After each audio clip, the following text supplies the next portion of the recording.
What's up guys, welcome to my channel. The story of a hunter who met visitors from other worlds. 41-year-old Carl Higdon, which is actually the name of our protagonist, worked in the oil industry. Being a big fan of hunting, he decided to go to the woods for the weekend. On October 25th, 1974, Carl got into his car, a truck, and on the advice of an experienced hunter whom he had met earlier, drove to the Medicine Bow National Forest in Carbon County, Wyoming, USA. Higdon was an experienced hunter himself, but admittedly had never been to these places before. It was a remote and desolate area, where there were almost no signs of human presence in the forest. Higdon had driven here by automobile on a dirt road and then decided to walk over a small wooded hill. Apparently, it was better to avoid scaring away the local wildlife. When he found himself on the other side of the hill, he came across a herd of deer, one of which was a large and handsome male with branching horns, a coveted prey for any hunter. Not believing his luck, Higdon was about to shoot the deer when something very strange happened. He took aim and fired, but suddenly the shot was completely silent and the rifle did not recoil. And then, like a movie, Higdon watched in amazement as the rifle bullet flew ahead as if in very slow motion. In this slow-mo, the bullet flew only a few meters and then plummeted to the ground as if it had hit an invisible barrier. The hunter watched it all with bated breath and completely perplexed as to what was happening. At some point, he noticed that the whole atmosphere around him became tense, as if filled with static electricity. Without thinking long, the deer had of course fled the clearing by then, but Higdon was not standing there alone. "I heard a noise, like branches snapping. I looked to my right and there, in the shadows of the trees, I saw a human figure," says the hunter. That figure was as tall as a tall man. It was wearing a tight black jumpsuit, similar to the suits worn by divers for underwater diving. The stranger was also wearing a pair of harnesses, and around her waist was a metal belt with some sort of yellow star decoration. Looking closely, the man was dumbfounded to realize that despite being humanoid, the creature's head was far from human. It had no ears at all. Its eyes were small and deep set in the eye sockets, and its mouth looked like an ajar slit from which 3 large teeth could be seen. Interestingly, 2 short tendrils grew from the forehead of the humanoid. Let's call it that. The hair on the creature's head looked like straw and stood vertically upwards. It was as if the creature had no neck at all. The creepy head sat directly on its shoulders, blending right into its body. Its arms were very long, and one of them had a chisel-like hand at the end, while the other had no hand at all. This strange entity looked at Higdon for a couple of moments, and then took a few steps toward him and asked him in perfect, pure English, "How are you? How are you feeling?" Stunned beyond belief, Higdon replied, "Fine," on automatic after a couple of seconds. The creature nodded its creepy head at this and stepped even closer.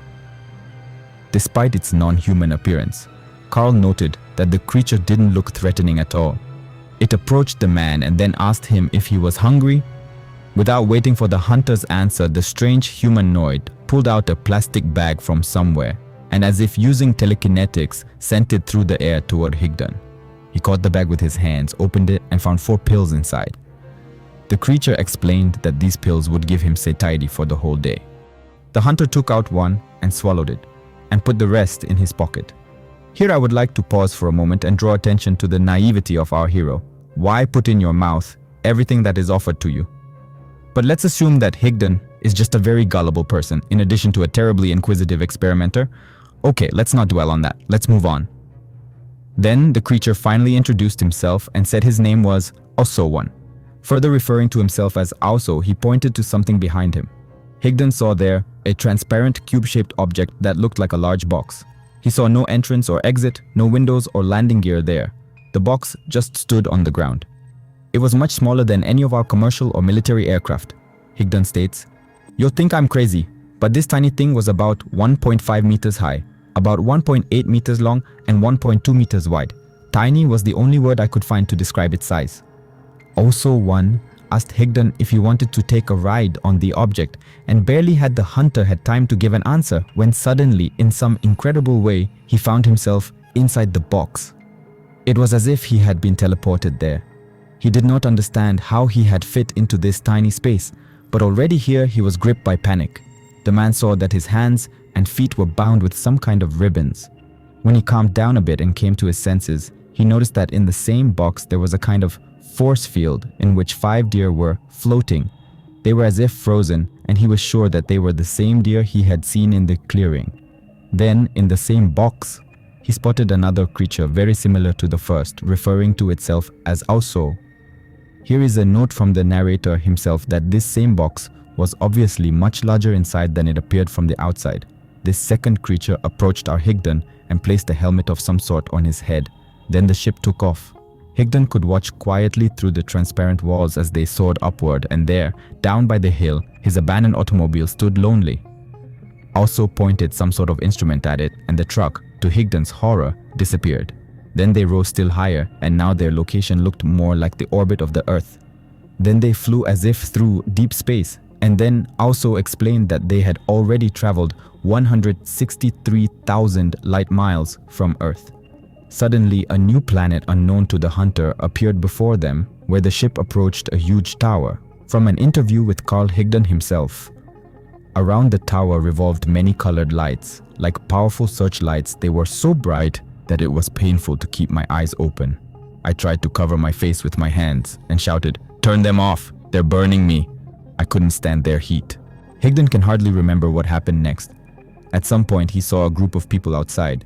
Yes, ordinary people like you and me, but he could not understand why they were here and who they were. And afterward, Ausso told him that his race comes to Earth regularly to hunt and fish. Well, in this context, that sounds kind of ambiguous, don't you think?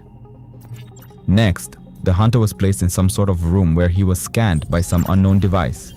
Ausso said that the hunter was not fit for their purposes, and so they had to bring him back home. Surprisingly, they were back on Earth as quickly as they had left it. Before releasing Higdon, Ausso took the bag of pills from him and then wanted to take his gun as well, but said he was forbidden to do so. After that, the aliens disappeared, and Higdon found himself in the woods, alone, completely disoriented and scared. He wandered around the forest until he found some kind of vehicle, climbed into it, and only after coming to his senses, Higdon realized that it was actually his car.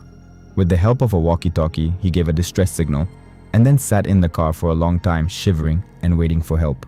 When the search party reached him, it turned out that his car was at the bottom of a deep wooded ravine about 5 miles from where he had left it.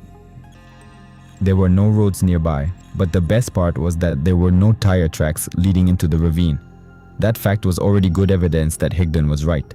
His wife was among the searchers. It was interesting, but he did not recognize her at once, probably from the stress he'd been under. Interesting, and the fact that it would later turn out how, in this area, on the eve of the abduction of the hunter, other people saw strange lights in the sky.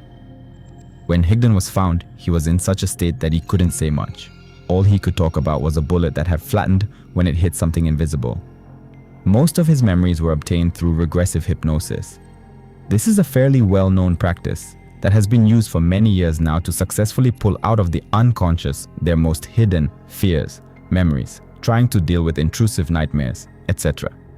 by examining them with the conscious mind. When immersed in regressive hypnosis, it was as if the person was reliving past events anew. Then, a little later, a medical examination of the hunter was also carried out, and it was found out that the scars that remained from the tuberculosis he had suffered a long time ago were gone from his lungs and from his kidneys. The stones he had been suffering from for a long time were gone. Among other things, they found the same flattened bullet in his jacket pocket. Examination showed that it could only have gotten that kind of damage by hitting a very hard surface, harder than a tree or a rock in the woods. But life is life, and the public is often harsh. Later, Higdon was repeatedly called a fraud. Allegedly, he made it all up to become famous. However, at least the strange fact of finding his car in the place where it could not be according to the laws of physics shows us that this story may be even more than real. Write in the comments, do you believe in the story of Carl Higdon, and is it really possible? If you like it, don't forget to give it a thumbs up and subscribe to the channel. Take care. See you in the next video. Bye.